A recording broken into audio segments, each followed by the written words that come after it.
Welcome to the Misophonia podcast. This is episode 25. My name is Adult-Onset and I have Misophonia. This is actually the first episode of what I'm calling Season 2. The last episode you heard was actually recorded back in December, and I'm recording a whole new batch of episodes. Coincidentally, all these episodes are recorded in this new post-COVID age of the coronavirus. So you'll probably be hearing kind of insights related to that, and some folks have actually wanted to come back and talk about how they're dealing with misophonia in shelter. So this episode is actually with somebody quite physically close to me, my next door neighbor, actually.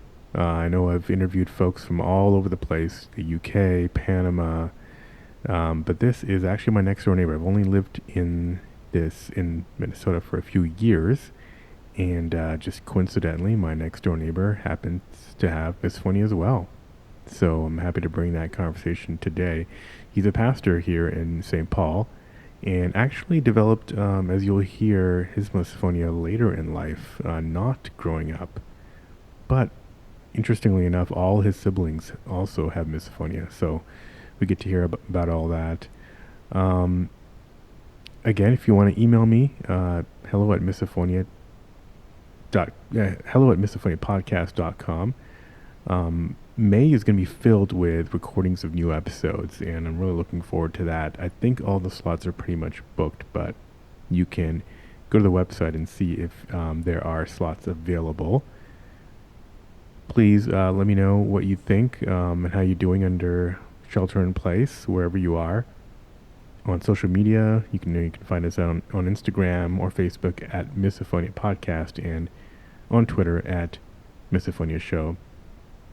If you go to our social media accounts, actually, you'll find some information about Baylor School of Medicine is doing a new study on misophonia, and they're looking for participants who will be compensated with $150 at the end of the study. So that's kind of interesting, and will definitely help research. All right, so for now, let's listen to the first episode of Season 2, my interview with John. Welcome, John. Glad to have you here. Thank you, Adil. I really appreciate the opportunity to connect and share a little bit of my miso story.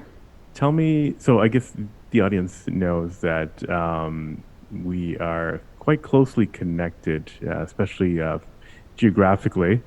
Yeah. I think we're both probably 30 feet off the ground and about 20 feet away from each other right now. Next door. When you live in a city, that's about all the space they gave us between our houses. So that sounds about right. Cool. Yes, we're here in Minnesota. So so I usually also find out like what do you do for a living, and kind of a little bit about you there. So I live in St. Paul. I am a Lutheran pastor, and I work at a church here in St. Paul, a little different neighborhood than where I live. I'm on the east side of St. Paul, so the east side of downtown. Serve a congregation that has been around for over 130 years, and positioned kind of right in the heart of the city, and has been a neighborhood congregation and community for quite a while. Been a Lutheran pastor for a little over 10 years, and this is the church that I'm working at now. Nice. So did you go to school? Did you go to school for that, or was that something that you I don't know? Do you have to train for that? I don't know much. I'm kind of ignorant here. Yeah, I'm gonna slowly get to like your school kind of experience with me. So. Yeah, so I went to Luther College, which is in northeastern Iowa, after graduating from high school. And then after I graduated, I moved back to the Twin Cities. I have a degree in elementary education, but after I finished student teaching, I started working in a Lutheran church, different than the church I am now. I was working primarily with middle school and high school students in that context, and while I had that position, decided to go to seminary. So every religion and different denominations within the religions kind of manage and handle that a little differently.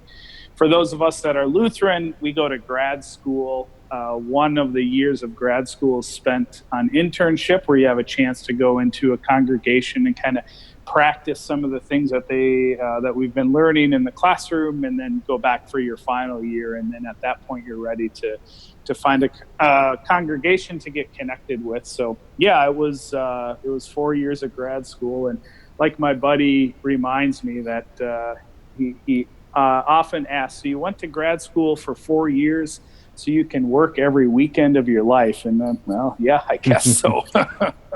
That's interesting. So I didn't realize you had the educational background as well. So yeah, because I mean, schools and churches are often, thought of as not the best places for misophonia. So I'm curious, Yeah. I don't even know where to start there. Maybe let's start with we'll get to that. Let's just go back even further. Yeah. And actually as I've been talking with you, Adil, and others about misophonia, I've really been trying to identify when I can remember that the reactions that I have to the things that trigger for me in misophonia. And actually, it's when I was in grad school to become a pastor. I mean, I could bring you to the spot in the classroom. It was January 2003, and I was sitting in a lecture, and there was a person sitting behind me eating a snack, and I just remember having this internal reaction because I was triggered by that sound, and that's kind of my point of like, holy cow, where did that strong reaction come from, and what was that about? And because I've gone back, like I have a brother and sister, and lived with my parents growing up, and I cannot remember any triggers or strong reactions when I was a kid. College was pretty smooth sailing, like you said, Adil. Those classroom spaces, or even having to live in dorms and in close quarters with others, for those who have acknowledged the misophonia triggers at that point, that really wasn't an issue that I had to work through. And so it wasn't really until I was my early to mid 20s, a couple of years after graduating from college, and in grad school, where I can remember for the first time that just being triggered in that lecture.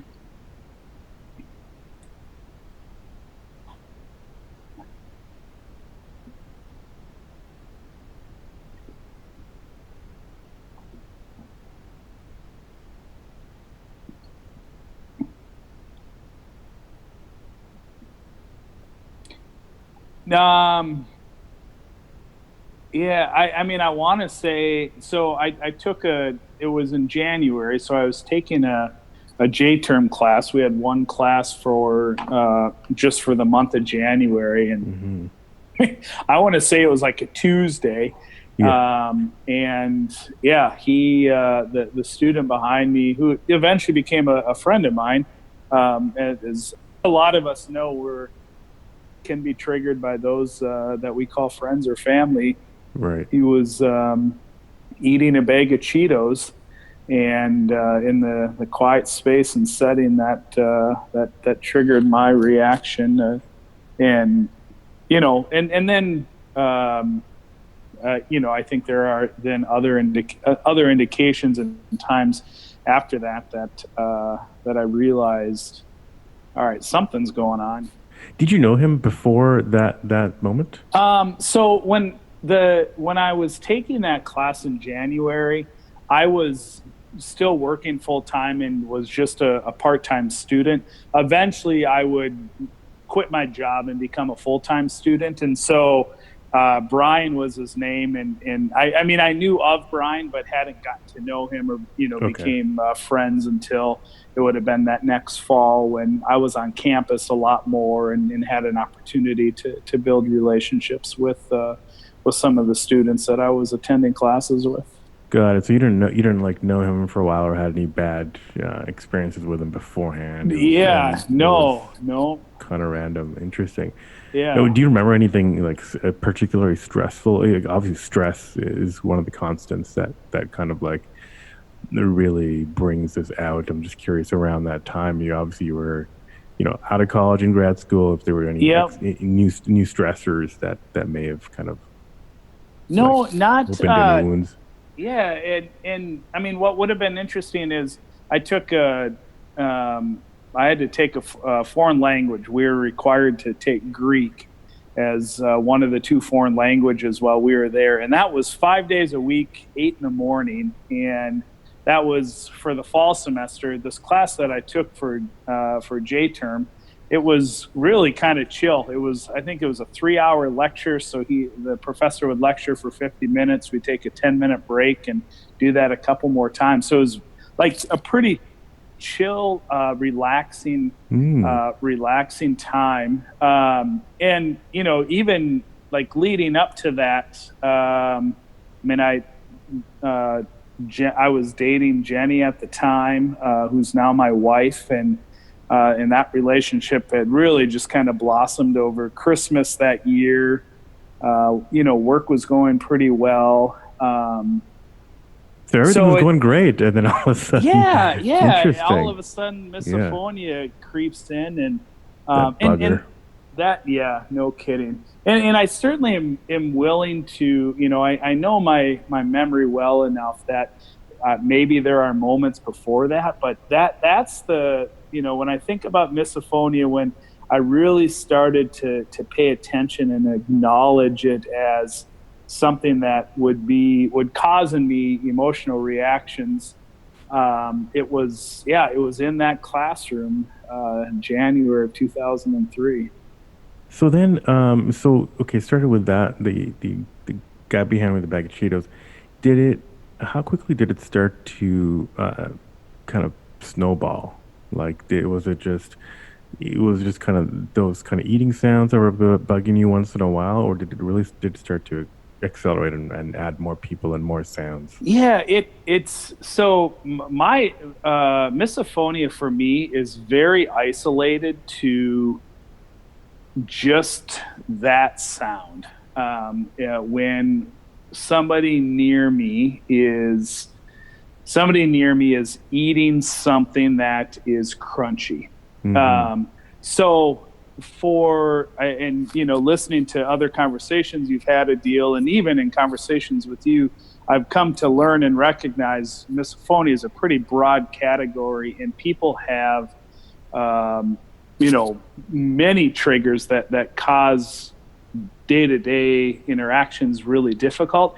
For me, it hasn't, from up until, this time in 2020, I have not been, I haven't added to the list of triggers for me. It's still very, very isolated to just when there isn't other sound around, somebody eating something crunchy, and it's not because they're not eating it correctly. It's the hearing that sound. Yeah, gives you that fight or flight. What do you feel? It's similar fight. To what? It's fight. Okay, for not even sure. flight. It's like fight. Yeah. Yeah. No, it's and does it come out as cringe or come out as somebody's on the floor in like 5 seconds after the set? So I'm happy to say I haven't put anybody on the floor yet. I was I really like holes in the wall, but nobody else. I really like baseball, and I remember we were at a baseball game, and there was a woman behind me that was eating a bucket of popcorn, and for some reason, like all I could hear with all the other noises going on was her eating that bucket of popcorn. And according to my wife, I turned around and gave her the dirtiest look. Oh yeah, yeah. We know about the glare. Yeah. Right. So it's the glare. I will, I have 3 children of my own, and live with Jenny, my wife. So most of my triggers are brought on by them, and so the weird thing is if I can replicate the sound, or that's usually enough for me. So if somebody's eating a bowl of cereal and I too am eating a bowl of cereal, that's enough. But to have to listen to, and I should throw my dog in there too, when my dog is eating her dog food. Oh, Lula's eating dog food also triggers you too. Is it crunchy, or is it this? Well, I won't mimic the sound. It's the crunch. Yeah, it's her crunching the dry hard dog food. Yeah. Yeah. So it's and my family has learned my reactions, and it's often a look or a glare. That happens so quickly, and I don't even mean to do it. Oh yeah. Which is pretty common, and then they also, so they know when I've been triggered. They also will point out to Maddie, my oldest, will point out when, in the morning, if they're eating breakfast and I'm not going to eat at that time, or I had already eaten, I'll remove myself from the kitchen. And then, one of the kids will say, "Oh, where's Dad?" "Well, he can't handle being in here listening to us eat." Right. So that also induces a bit of a reaction of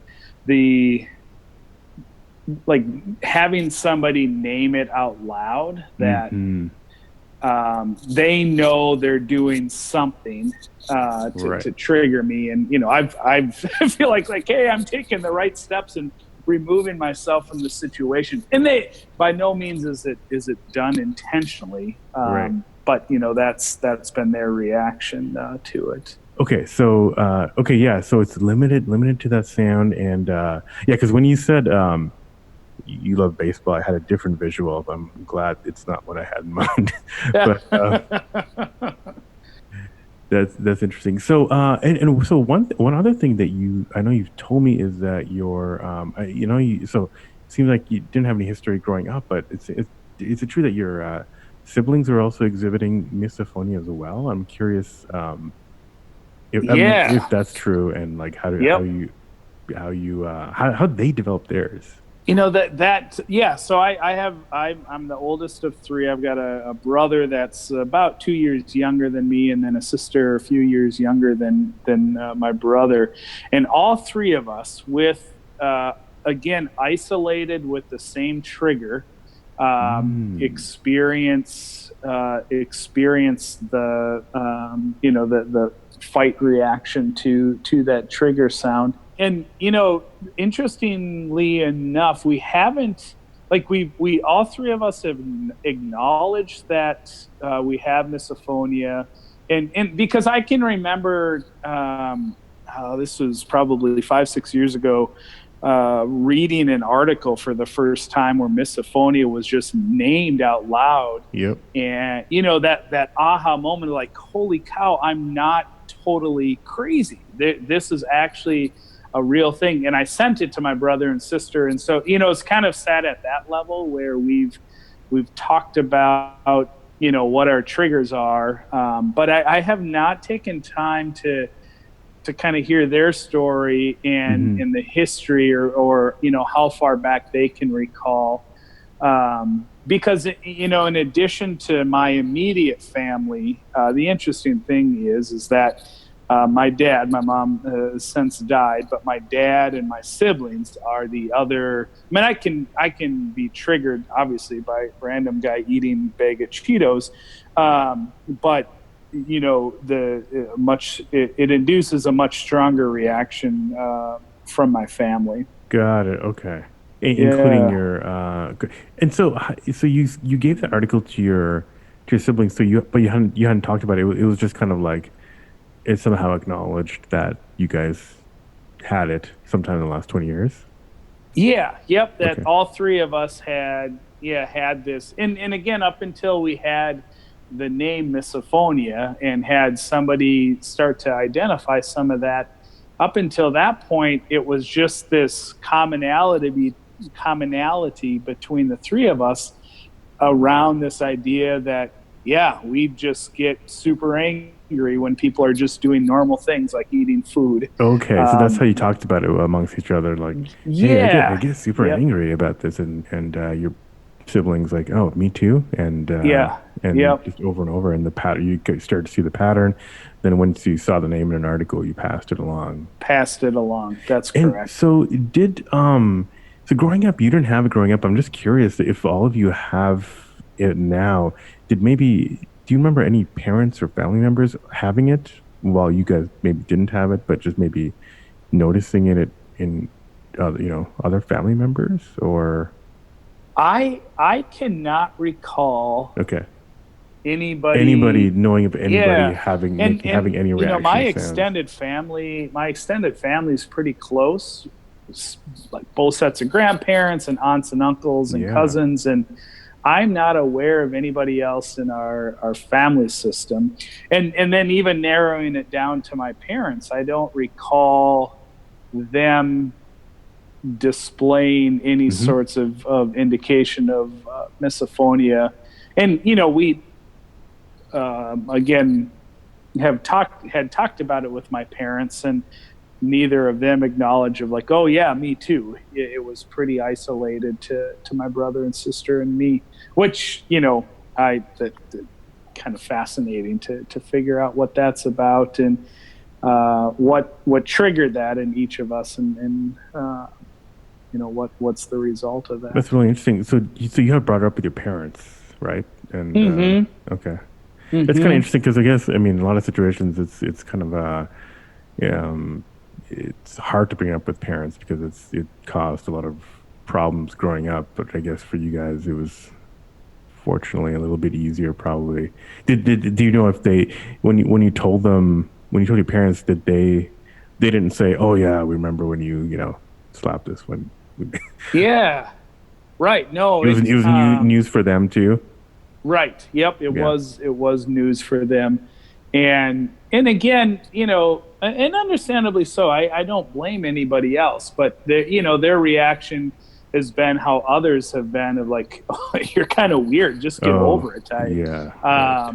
And maybe a little bit more sympathetic than that, but yeah, not, oh, I can remember when you were 10 and Yeah. this incident happened, or that incident. I mean, there's been a couple times, and this is dating back the last 15, 20 years, but like my brother getting so angry or so triggered, Mm-hmm. where he actually would like slam the table. Um, At but family that dinners? he would have been, yeah, at Yeah. family dinner. He would have been though in his 20s at that point, and so um, yeah, Yeah. our conversation has got me thinking I should well check in with my brother and sister of what they recall from their childhood, and then also my dad to see what he can recall. That'd be an interesting kind of a family podcast episode in the future, Yes, maybe. you let Um, us know, a deal. so then, okay, so yeah, you just found out recently. So I guess, so then that brings us maybe a kind of talked about how your family triggers. Let's go to your, maybe circle back to kind of workplaces. Mm-hmm. So where you are now, you're obviously working at least Sundays with a big congregation. You're meeting a lot of people every week. What Yeah. is and people come with all kinds of health states, and they're coughing and they're whatever. Yeah, what's it like? You have to you're a big representative at a church, and you have to Mm-hmm. meet people. What is that like? How do you deal with that? Yeah, again, I think, fortunate for me, it's not been difficult. Yeah, because you have that isolated, yeah, unless they come in with a bag of chips. Right. You're, Yeah. yeah. Like if you come and sit down, we sit down to have a conversation, and you bring a bag of chips and an apple and then some carrots. Okay, that's why that not giant no chips bag was outside the window We've got it at plastered all Christmas. over. Right. Some Okay, that some makes schools sense. have no peanuts because of allergies. We Yeah. have no crunchy things because Yeah. the pastor will Guns are banned on punch those you. on some premises. Chips are banned on Yeah, others. Okay. exactly. Exactly. So it at work, when I think about misophonia at work, it's often just when I am having lunch with my coworkers. I work with a pretty small team, and we fit around one round table, and you can imagine people are bringing pretty normal things to lunch, and so there are times where when I think about the workplace, and when I have a difficult time there, it's more of the small group settings, or a lunch has been served, and along with sandwiches, there's chips or other things I can recall some moments where that's been difficult. But fortunately, again, because it's so isolated to just one trigger, in kind of my day-to-day operations, and in my role there, I'm not having to navigate those situations very often. So do your coworkers know about the condition or? Yeah, no, I haven't. I have not told them. Hmm. Um, which and I've thought about, why haven't I shared? And I think part of why I haven't is still, I go back to some of the initial conversations I had with, if it were my parents or other loved ones, that had that reaction like, that's really weird. What's Right. wrong with you? And so my coping has been more of like, this is for me to figure out, and I need to just kind of get over it. I mean, it's been recommended to me. Maybe you could get hypnosis, or maybe there are other things, like a sprained ankle. You just do a little bit of rehab, and then it's going to go away. And maybe some of that is there, but internally it feels much more than just a sprained ankle that some physical therapy would take care of. But I think because I've kind of tricked my own mind of like, oh, that's just your thing to deal with.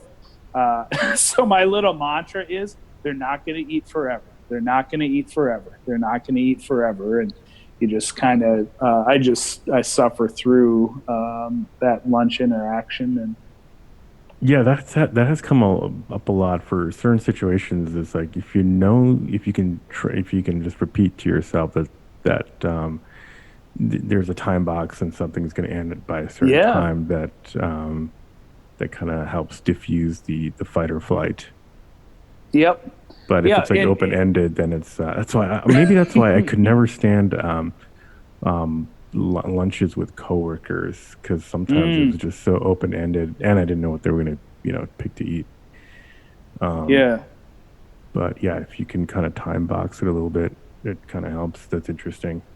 Yeah, and Um, that, it's been enough. I'm fortunate enough to I have an office that I work in, so I don't have to share workspace. And really, it's, well, not right now. We're all working from our oh homes, yeah, but right. it other than that hour a day when we sit down to have lunch together, that's work. Fortunately at work, it's not been too incredibly difficult. So yeah, that brings me. I mean, that reminds me. This is the last episode that I recorded was recorded in early December 2019. So this is Oh, the first episode of the COVID era. So okay. yeah, maybe it would be worth spending a few minutes Yeah. on that. Like, so you're working from. I'm always working from home, as my esteemed audience knows. But you're working from home, which is a stark contrast to your main to how your job normally works. How has that affected you? And let's leave it. Let's keep it scoped down to how it affects me. So Yeah. it's you're going from an environment where you're not you really just have to worry about that lunchtime. You time Mm-hmm. boxed it, and you haven't told people. Now you are at home Yeah. where you got loved ones who can be eating all the time, and they do know about it. So Yeah. and you can't get out of your house. Obviously, you're trapped. We're all trapped. So has it been better or worse? I've heard some people want to come back on the podcast to talk about how much better it is, but they probably Oh, don't have the kind really? of jobs that you have. I mean, they probably have Yeah. very different kind of situations. So curious Sure. how, in a few words, how it's been. Yeah. So, yeah, I am at home and working from home, which means I have all 3 meals a day and any snack time that my children have throughout the day. Spending a lot of time with those who trigger me the most, and so yeah, it's been a bit more difficult as we are spending time in our homes and but again, like I just talked about with my coworkers, I it can often get myself to I like that language, the time box. Okay, I know this time is going to come to an end. I also will say I know they're not doing this on purpose. One of my first reactions is that, like, why would you do this to me? Um, Right. and so I've learned to do some self talk of they're not doing this on purpose. This time is going to come to an end, and so it's been a bit more of a challenge just because I'm around those who trigger me the most, which is my family, and we see a lot of one another. Got it. Yeah, and that makes total sense. Yeah, everyone's experience here has been different. Some people are digging it, but others it's more challenging. It's interesting to get that perspective.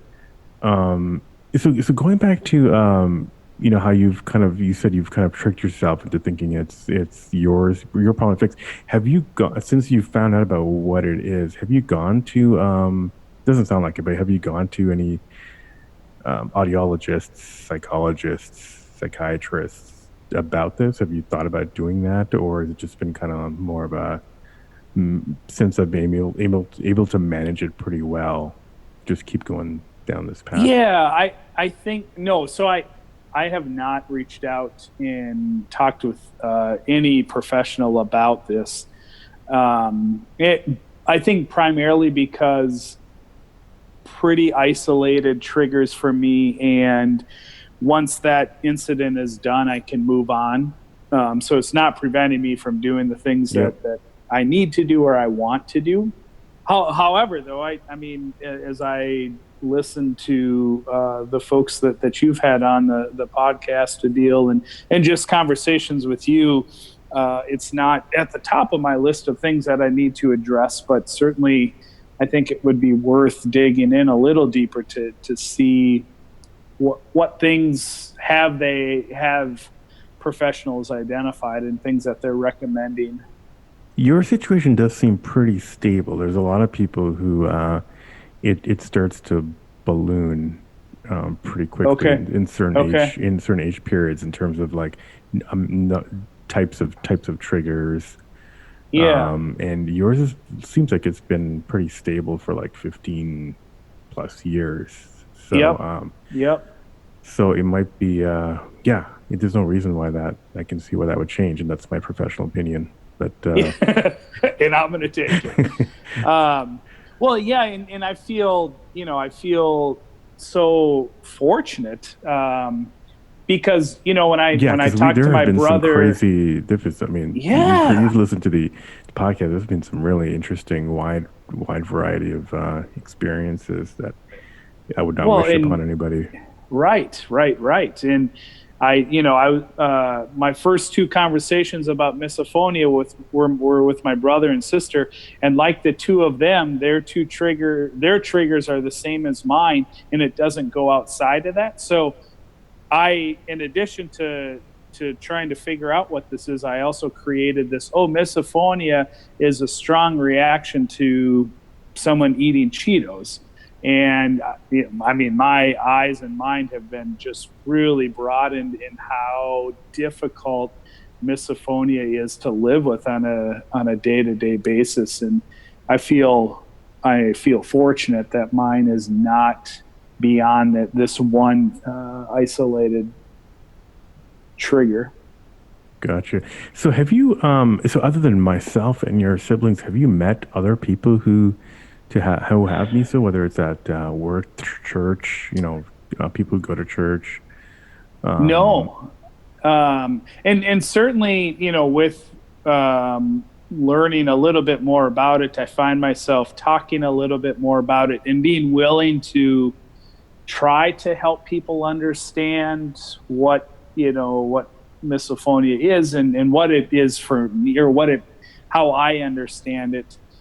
With trusted friends and additional family, but I've not had, other than you and my siblings, I've not had conversation or talked with anybody else that has misophonia. yeah, that's interesting because I mean, I'm sure you talk to a lot of members of your congregation who come to you with all kinds of problems and whatnot. I'm curious if it's ever come up or might come up in the future where it's kind of Yeah, you know, yeah, comes up right. as some kind of a issue in some group or Yeah, family or whatever. and it hasn't happened yet, but certainly, again, I think as more and more folks talk about it, and better understand, more research is done, and we better understand just what this means. Um, I think certainly broaden our conversational opportunities. Cool. Yep. Yeah. Okay. Well. Yeah. I guess. Yeah. I guess as we start to wrap it up, I'm curious. Yeah. Any other? Yeah. Anything else you want to mention or advice you want to give to folks? Any kind of insights you've kind of learned along the way that you want to share?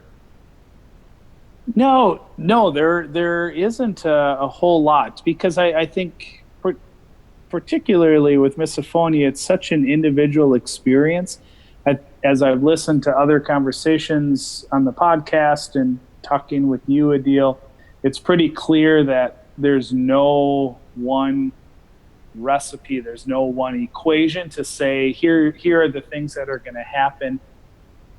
And for those that are listening that are struggling, and maybe saying, "Man, John, you have it lucky," please know I feel for you, and hope you continue down this journey to put around you a safety net of sorts to continue to allow you to live life and have the opportunities that everybody does, and that this doesn't have to be a barrier the way that it is anymore. Yeah, you're right. It's yeah, everyone's experience has been quite unique, and well, there's been a lot of similarities, but a lot of differences. Definitely, nobody has it. Nobody's. I wouldn't call anybody lucky, but yeah, Sure. it's interesting to learn about all this. Cool. Well, John, thanks, and I'm probably gonna see you tomorrow, but it's good to talk to you in this socially distanced way. Yeah, thanks, Adil. Have a good night. All right, everyone. Thanks for listening. Hope you're all doing well under, at home, wherever you are. Please leave a rating and review on iTunes. And until next week, wishing you peace, health, and quiet.